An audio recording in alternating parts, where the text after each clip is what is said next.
I tell you, night shift is not for the weak. You have to be in a certain mind frame to work night shifts, the kind where silence and darkness don't bother you. That's what I told myself when I took the job. Most nights, nothing happens. It was just after 12:40 a.m. when I settled into the chair. The building was quiet, 4 stories, corporate offices, empty after hours. The kind of place where your biggest concern is a door left unlocked or a badge scan that doesn't register. I started my routine. Camera 1, front entrance. Still. Camera 2, parking lot. Empty. Camera 3, west perimeter. Dark. Everything exactly as it should be. By 12:58, I'd already logged my second routine check. Perimeter secure, no activity. I leaned back, letting the hum of the monitors fill the room. There's a rhythm to nights like that. A calm that almost makes you forget you're there to watch for something going wrong. Then 1 a.m. came, and the system gave a soft alert. Motion detected. West side camera. I didn't react right away. False alerts happen. Wind, small animals, glitches in older systems. Still. I leaned forward and pulled up the feed. At first, I didn't see anything. Just the fence line stretching across the frame. Trees beyond it. Darkness pressing in from every side. Then I noticed them. 3 figures, standing near the fence. They weren't moving, not really, just standing there, close enough to the fence that I should have seen how they got there, but I hadn't. I sat up straight, adjusting the zoom. "All right," I muttered. "What are you doing?" Most people trying to break in move differently. They check corners, test doors, look around. These 3 didn't. They were just watching the building.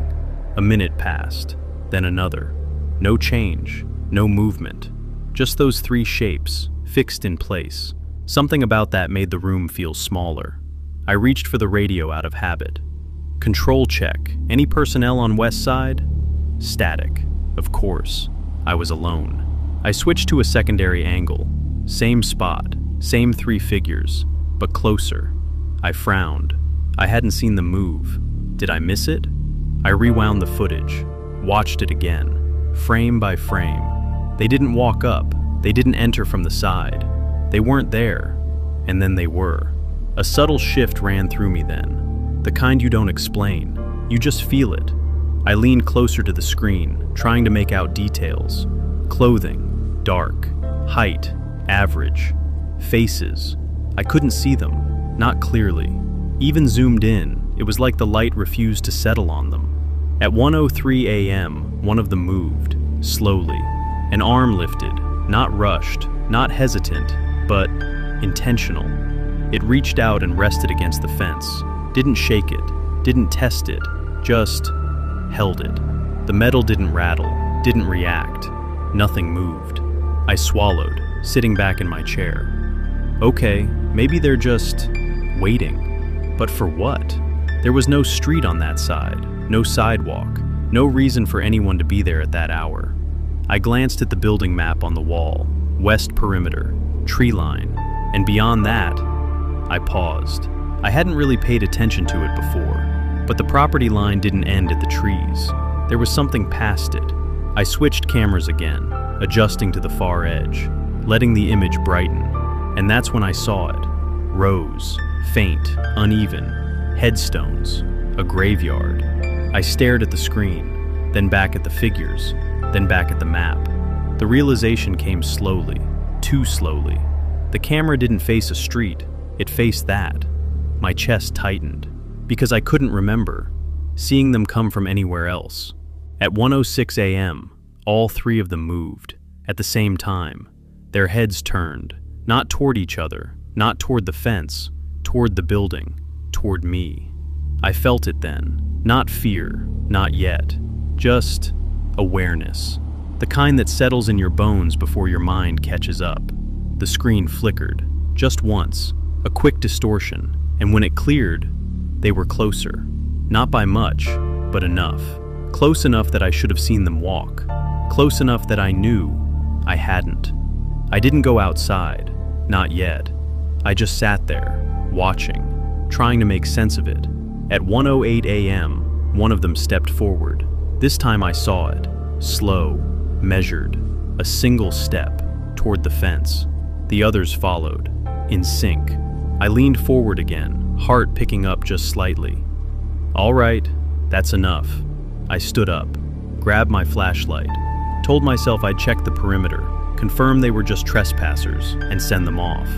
Simple, routine. But as I reached for the door, something stopped me.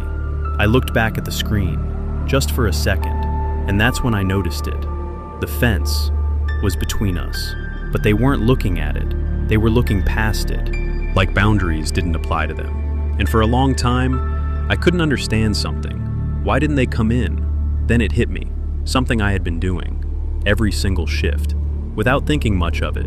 Before I ever sat down at that desk, before I even turned on the monitors, I would pray as I am walking around the building, asking Jesus for protection, for covering. Matthew 28:20, I am with you always.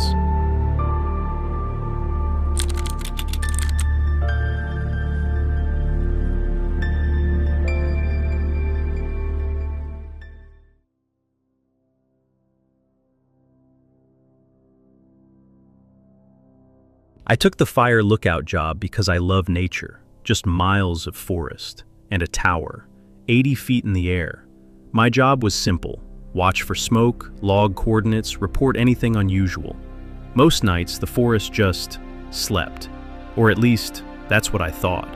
It was my third week on the job when things changed. Around 1:20 a.m., the kind of hour where everything feels suspended, like time slows down and even the wind forgets to move. I was inside the tower, scanning the tree line with binoculars, logging routine observations. Visibility clear, no activity. Same as every other night. Then I heard it, a sound that didn't belong, a howl, but not like a wolf. I've heard wolves before. This was deeper, longer, and it carried in a way that didn't fade. It lingered, like it was closer than it should have been. I lowered the binoculars, listening. Silence followed. Too much silence. No insects, no wind, nothing. Probably just an animal, I muttered, trying to brush it off. I went back to scanning. North Ridge, clear. East Line, clear. Then I turned west, and that's when I saw it. At first, I thought it was a trick of the light, something moving between the trees. Too big to be a deer, too low to be a bear. I adjusted the focus, zoomed in, and my stomach dropped. It was walking, on two legs, slow, deliberate, cutting between the trees like it knew exactly where it was going. I froze, holding the binoculars steady. Okay, what am I looking at? It stepped into a small clearing, and I saw it fully. Tall, at least 7 feet, maybe more. Its body was lean but powerful, muscle shifting under dark, matted fur. Its arms hung too long, its legs bent wrong. And its head was that of a dog, but not any dog I'd ever seen. The snout was longer, the jaw heavier, and the eyes. They caught the moonlight just enough for me to see them, reflective, but not like an animal, aware.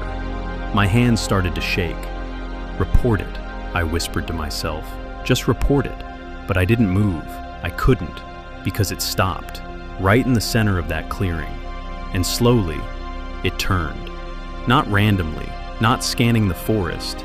It turned, toward the tower, toward me.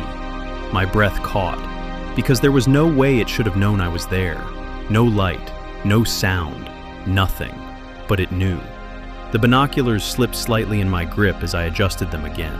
And in that moment, it stood up straight, fully upright now. And I realized something that made my chest tighten. It hadn't been walking on two legs because it had to. It chose to. Then, it took a step forward, and another. Not toward the trees, not deeper into the forest, toward the base of the tower. My heart started pounding. All right, get inside, lock it down. I backed away from the window, fumbling with the latch, securing the door.